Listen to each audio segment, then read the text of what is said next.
One thing I want to point out about this series is how it's truly a clash of styles. If you take a look at these numbers right here, you've got in the league passes per game. Golden State Warriors, the third most in the league.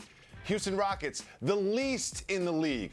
Off-ball screens per game. Golden State, the second most in the league. Again, Houston Rockets, the least in the league. When you look at these numbers, Jalen Rose, what does that tell you?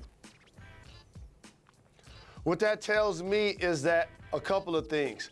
The way the Houston Rockets can win this series, which I'm not picking them to do, is James Harden, Chris Paul, Eric Gordon, and Clint Capela all need to be outstanding. Basically playing above their averages or at them in each game, and a level of efficiency that's going to match it. Because when you play so much isolation ball, and I'm pretty sure we'll break that down on this program between now and Monday when they play, there are four separate things that happens that works to the Golden State Warriors' advantage. What's that? Number one, you shoot late in the clock.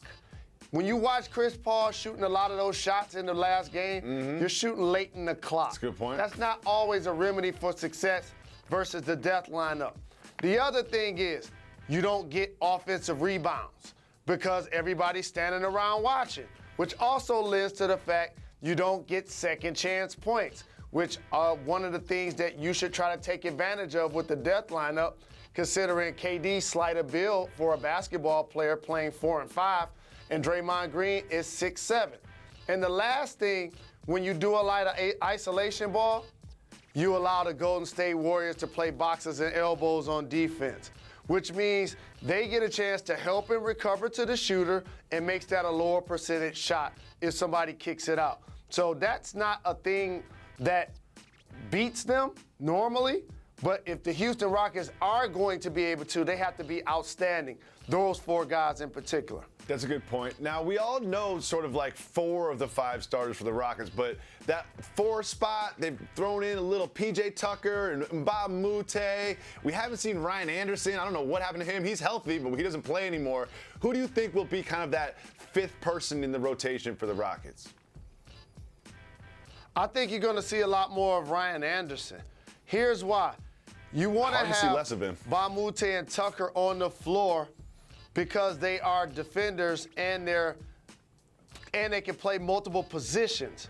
PJ Tucker made a couple of big shots late versus Utah, and I appreciate how he improved his jumper. Yep. But if you're picking the percentages around the perimeter, those are guys you're going to leave open. And so if they're not making shots, which by average and by points per game, it doesn't seem like they're going to be high volume shooters or scorers. I think now you have to add in Ryan Anderson, who's a knockdown shooter, especially when he's out there playing against Kevin Looney or Zaza Pachulia or JaVale McGee. You can sneak him quality minutes when those guys are on the floor, and even David West. I'm glad you brought up McGee and Zaza Pachulia because the Houston Rockets have Clint Capela, who in my mind is if not probably the second most improved player in the league behind Oladipo. I love Clint Capela's game, especially how it's evolved over the last couple of years. Do you think the Warriors will counter Capela by starting McGee or Zaza or give them increased minutes at least?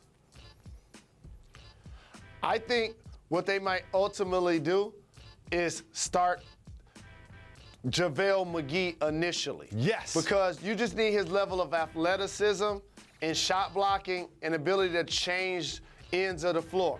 But the problem with that is now they're going to do pick and rolls. He's going to be stuck on Chris Paul. He's going to be stuck on James Harden. And they're going to put him on skates. Now, if they're making those shots, he's going to be out of the game quick. If he's able to get up on them and force them to drive and they're able to help, then he'll get more minutes. But he's not going to play the lion's share of the minutes at that 5th spot anyway. That's going to be Andre Iguodala, the death lineup. So you can switch everything, play like size. They're all intelligent. And also, they're trying to help aid Steph Curry defensively. Because if you're the Rockets, you're trying to see who he's guarding. Yep. And majority of the time when he's playing against Houston, it's either CP3 or Eric Gordon. So based on that, ultimately, Andre Iguodala, like you saw in the past, is going to be getting the fifth most minutes of that bunch. I mean, that's the thing about the NBA now, because everybody switches everything. It's not necessarily who's going to be guarding who at the start of the possessions. It's really who do you have on the floor, because we've seen it time and time again. You just set up, whoever they want. You can get whatever matchup you want using pick and rolls. There's an interesting stat I was given today by the staff. James Harden is, in my mind, the best player at drawing fouls in the NBA, perhaps in NBA history. Nice stat. Klay Thompson, who's matched up with Harden often in these games, has not fouled James Harden since February of 2006. Do you think Klay Thompson could be a bit of James Harden kryptonite?